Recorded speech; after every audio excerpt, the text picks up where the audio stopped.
Hello, konnichiwa minasan. Kumusta kayo?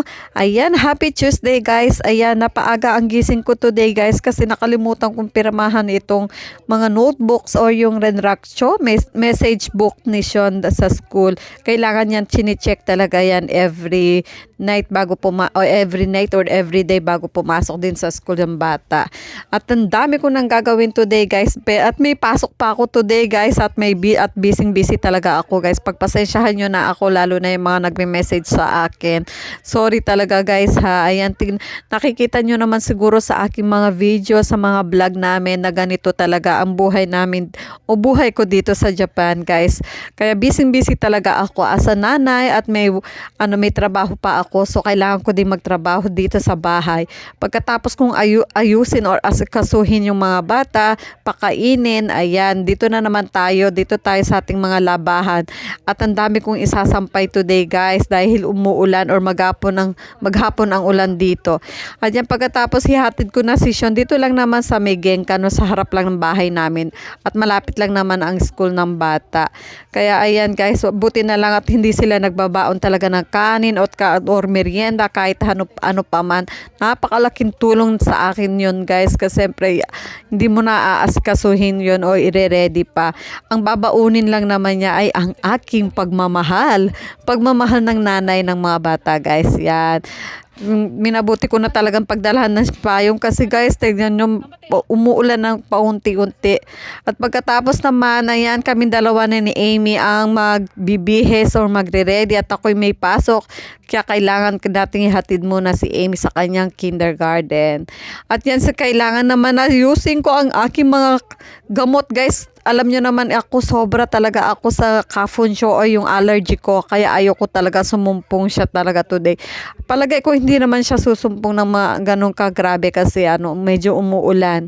At walang lumilipad-lipad-lipad na kafun dyan.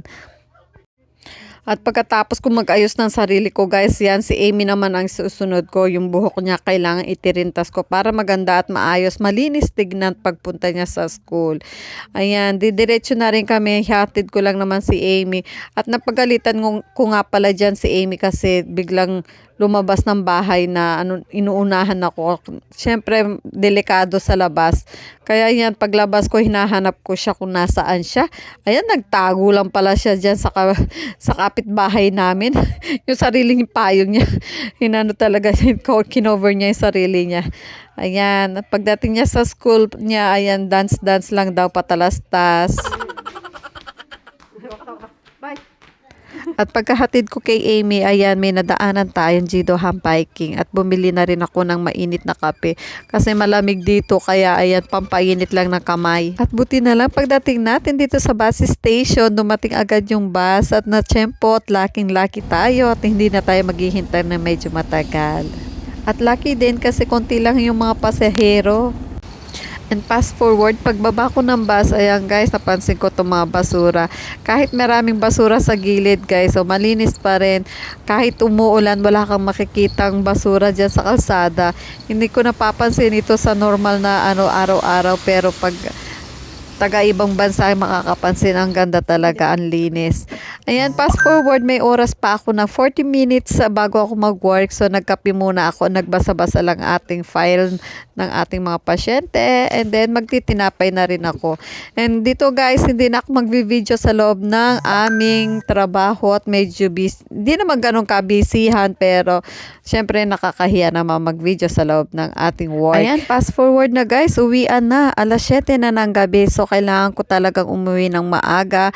Nagmamadali kasi ako dito guys kasi umuulan at para mahabol ko na yung aking bus. At may napansin akong paparating na sasakyan. Hindi ko napansin yung asawa ko pala. Nasundo niya ako, buti na lang maaga siyang natapos sa kanyang trabaho at dinaanan na rin niya ako. Pagdating ko sa bahay guys, syempre magluluto tayo. Bago ang lahat, after ng work natin, wag natin kalimutan ang ating mga alaga or ang ating pamilya, ang ating mga bata. So, nagugas lang ako ng kamay dyan para dire-diretso na tayo sa ating pagluluto. Napakasimpleng ulam lang naman ang gagawin ko today guys. Alam nyo naman, kapag may trabaho ako, ang ulam namin sa gabi mabilisan at madali ang lutuin at napakasimple lang talaga guys. At kahit mabilisan or ano simpleng ulam lang ang ginagawa ko guys. Lalo na pag may work ako talaga, wala na talagang time. And make sure talaga na ano, marami silang makakain na gulay, masustansya ang maluluto ko kahit sa konting oras lang. Ayan, tignan nyo, ang daming gulay oh. At mabubusog na rin kami dito guys kasi may second batch pa to pagkatapos naming maubos na ton lahat ng nandito sa parang kawali ba yan? Ayan sa ano na sapat. May susunod pa akong luluto dyan guys. Kaya hindi na rin kami magkakanin. Ano na lang, yung second round is ramen. Tignan nyo guys, oh, ang daming nakain ni Amy at saka ni Sean. Ayan guys, naubos na namin. Oh, tignan nyo. Yan na lang natira. Yan. Tapos lalagyan natin ng ramen. Luluto uli ako. Second round. Ayan, luto na ang ating ramen. Ito yung pang last talaga namin guys pagkatapos namin magnabe, yung unang gulay. Tapos sa dulo, sa last pala niyan, hindi, minsan kanin ang nilalagay namin. Pero today is ramen. Request ni Sean at malamig daw kasi ang panahon. So tama-tama ang luto natin by request ni Sean. Ayan, tignan nyo, sarap kumain ng anak ko. Ayan, hanggang dito na muna ang ating vlog for today guys. Maraming salamat sa panunood at sumusuporta sa atin palagi. Next time ulit tayo mag-share ng ating blessing guys. Maraming salamat. Matane!